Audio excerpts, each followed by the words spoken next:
Welcome back everybody to another video, and today we're looking at this 6-quart Instapot which feeds up to 6 people. It's absolutely massive and it's extremely versatile. Now most people know this as a pressure cooker to do things like slow cooked beef, pulled pork, pulled chicken, all sorts of recipes inside of it, very fast and with great quality. But today I'm going to show you how to make a French onion soup inside of it and really show you the versatility of this cooker. Now we can start by looking at all the menu options here. Let me zoom in a little bit so you can see. There are tons and tons of options. You have soup, you have meat, you have beans, you have poultry, slow cook, saute, pressure, keep warm, yogurt. You can make yogurt inside of it, steam, porridge, multigrain, rice. It literally can do everything. And that's one of the best parts about the Instapot. So in order to get started with this demo, we actually won't need the pressure cooker lid today. Instead, I'm just going to be using a lid off another pot, which will allow it just to keep a little top on it and I can still see through it. Now, what you're going to need to do is use the saute setting. So we're going to go ahead and click saute and then press start. Now it's set to 30 minutes and that's the perfect time. So we're going to start by pressing saute. It's now on. It takes a few seconds. The first thing you're going to want to do is add your butter right in there. Now, your butter is what you're going to use with your onions to start cooking out your onions. Yes, this is a huge amount of onions and they're all going to mix in together with the butter. And we're going to let them saute for half an hour, 45 minutes inside the Instapot. Now I'm going to grab a rubber spatula so I can move everything inside very easily. So we're going to start by melting this butter and we're going to let it get a little frothy first before we start to throw the onions in there. And we know the onions are going to get nice and steamed, so that will give us a few minutes. So we'll be back in a minute once this butter is melted, and that will give us a chance to add our onions in. Okay, and here we are back. We can take a look and the butter is pretty much all melted. That just means it's time to add in our onions. So we're going to go in with our second ingredient, and that is a ton of cut onions.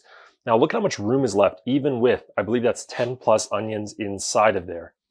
So now we're able to go ahead and give these a good mix. We want to coat them with the butter and we're going to let these onions sweat for quite a while. We really want to give them a chance to break down and caramelize. But in order to do that, we do need to add some salt and then some sugar. Now this is going to help draw out the moisture inside the onions and also bring up any excess water and then allow it to caramelize and add a nice sweet and salty flavor inside of it. So we're going to let these go inside the Instapot now for about half an hour to 45 minutes, and then we'll come back and get started with our broth and our base. Okay, so our onions are officially done. I'm going to show you the top so you can get a good look at what they look like. Now we look at the bottom, it looks burnt, but that is just all flavor right there. So what we're going to do now is deglaze this with some broth. So I have some vegetable broth here, I have some beef broth here, but we're just going to pour some in. And this is going to help us deglaze the bottom before we add the rest of our ingredients. And then do a nice little pressure cook. That's right, we're going to utilize 2 functions of this. We did the saute method, which gave us these beautiful onions. Take a look at those. And now we're going to use the pressure cooker to finish all of this off. So now let's add the rest of our ingredients inside before we start and finish off our soup. So we're going to add some Worcestershire. I just had a few shakes in there. We're then going to add a full thing of beef broth right here. So we're going to go ahead and pour all of that in. I know it looks like a lot, but a lot of this is going to evaporate off. Okay, so we're going to add our beef broth in there. We're then going to add a few bay leaves. We're going to throw those right in there. I then have some fresh dried thyme. I'm just going to take some of that. Now, some people do use red wine. I didn't do any red wine in here. You can use that to deglaze if you want. I kept it with no red wine this time. We're then going to add some pepper directly into our pot.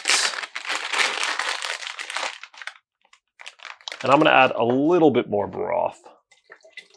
That's just a little bit more veggie broth.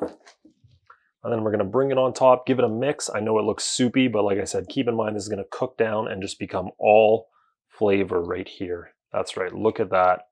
That looks delicious. There we go. And now you can hear the nice beep telling you that it is indeed closed. Now we're going to make sure our valve at the top is closed. You can see there's a venting setting right there. And then there's a closed. We're going to make sure it is closed. That means the pressure is going to be able to build up inside. Now you only want to do this for 5 minutes. We're going to put on a pressure and we're going to lower that time all the way to 5 minutes. So it really does not need to be in there for that long for this process. And then we're going to let some of that liquid cook out after. All right, so we just got the end timer. Now the thing you're going to know about the pressure cooker, you cannot open the lid while it's pressurized. So don't worry about that. What you want to do is you want to take your little steam valve right here and we want to flip that and start releasing some of that pressure. So you can feel all that steam come out. It's not hot, it's like warm at most. Now I wouldn't keep yourself on there, but we're going to go ahead and release that and just let it go. And that's going to release the pressure from inside and will eventually allow us to open it up once there is enough pressure released. Now this is more of a safety mechanism, so you can make sure everything's safe. I know pressure cooker sounds dangerous and it sounds unsafe, but it really isn't. It's a completely safe machine to use, and it makes just amazing food every single time. And you're gonna see how combined our French onion soup is as soon as we're allowed to open this up. Okay, so now you can see we got that twisted off. We're gonna go ahead and open this up and look at that. Now, before I show you our final results, I want you to remember this was cooked in a matter of probably 45 minutes total with doing next to no work. And look at that French onion goodness. Now, what I would suggest doing is cooking this down just a little bit more so you can leave the lid off and put it on warm or simmer. And this is gonna allow some more of that broth to cook out so you get some amazing flavor out of that and a little thicker broth, which is usually what you want with a French onion soup. So the last step, now that we have our soup cooked, we want to take a ramekin like I have here or some sort of bowl. It's totally up to you. I like using something that can be used in the oven. Now you want to scoop out, first of all, some onions. So you want lots of onion flavor in there. So I'm going to go ahead and just pack this full of onions and save some of the broth, since I didn't really give it time to cook out here. And I'll add a little bit of the broth at the end there, so we get something like that texture right there. I'm going to cancel this now that it's cooked out a little bit. Now, what I have here is just some baguette, which I baked for a little bit. We're going to go ahead and take that, and we're going to put that directly on our soup like that. Try to fit it in there. Now, what's the most important part of a French onion soup? A nice mixture of cheese. So we want to take our cheese, and we really want to pack it on there. And this is going to go in the oven on broil just to finish it off. Now you don't need to do this step. You could also microwave it if you really wanted to, but this is going to make sure that cheese is nice and crispy. And I'll come back and I'll really give you a good look of what it looks like with all this cheese melted and that nice baguette just kind of soaking up all that delicious broth.